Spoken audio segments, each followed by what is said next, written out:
Unang-una, maraming salamat po sa lahat na sumuporta sa aking video na ito. Umabot po ito ng higit 11 million views. Sa mga nagtatanong sa comment kung bakit hindi nakasama yung aking nanay sa trip namin sa Korea. Sa kadahilanang nagkasakit po siya 2 weeks bago ng aming flight. Sa kabutihang palad ay nakalabas din siya kaagad ng ospital pero pinagbawalan siya ng doktor na bumiyahe. Kaya tinuloy na lang namin ng aking tatay ang trip namin sa Korea. Nakakalungkot man pero iniisip ko na lang na marami pang next time. Isa ito sa pinakapangarap kong iparana sa magulang ko, ang makahawak ng snow. At sa wakas, natupad na ngayon kasama ang tatay ko. Oras na ng flight namin papuntang South Korea. Sobrang saya, ngunit may halong lungkot dahil hindi namin kasama si nanay. Sanay akong mag-solo travel pero iba yung saya pagkasama mo yung parents mo. Sobrang excited ako kung ano magiging reaction ni tatay paglapag namin sa South Korea. Habang nasa eroplano kami at natutulog yung tatay ko, di ko mapigilan yung luha ko.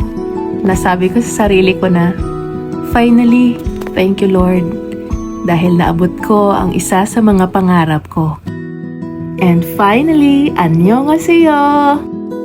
Sinalubong kami ng napakalamig na temperatura, -11 degrees nung pagdating namin.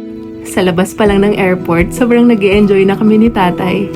Napapausok check mayat maya. Babiyahe kami ng mga kulang-kulang 1 oras galing sa airport papunta sa hotel namin sa Myeongdong. Ang Myeongdong ang pinaka-the best na pagstayan sa Korea lalo na pag first time mo dahil malapit ito sa lahat ng pasyalan. Walking distance lang ang night market at walking distance din ang pinakasikat na Namsan Tower. Check-in time! Sobrang simple lang yung nabukong hotel dito sa Korea pero importante ay malinis naman. Pinapili ko yung tatay ko kung saan yung gusto niyang kama at pinili niya yung mas malaki. After namin mag-rest ng konti ay kumain kami sa restaurant na malapit lang sa hotel. Medyo may kamahalan nga lang itong kinainan namin pero at least matry ng tatay ko. Umulan ng snow a day before ng flight namin kaya kahit saan may nakatambak na snow. First time ng tatay kong nakahawak ng snow at sobrang lamig daw. Sobrang sarap sa pakiramdam na makita ko yung tatay kong napakasaya at sapat na yun para sa akin. Pinatulog ko lang ulit yung tatay ko para may lakas pa siyang mamasyal sa Myeongdong night market.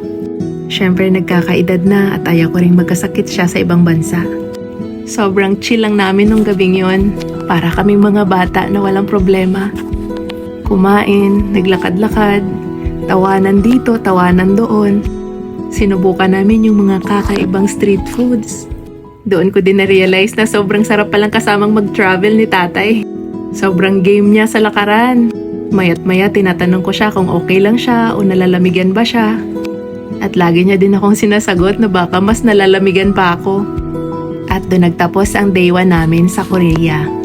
Maraming salamat sa mga nanood at na-inspire ng story namin. Mahalin natin ang ating magulang at ang mga taong nakapaligid sa atin. Sabi nga sa Matthew 15 verse 4, For God commanded, Honor your father and your mother, and whoever insult his father or mother must surely die.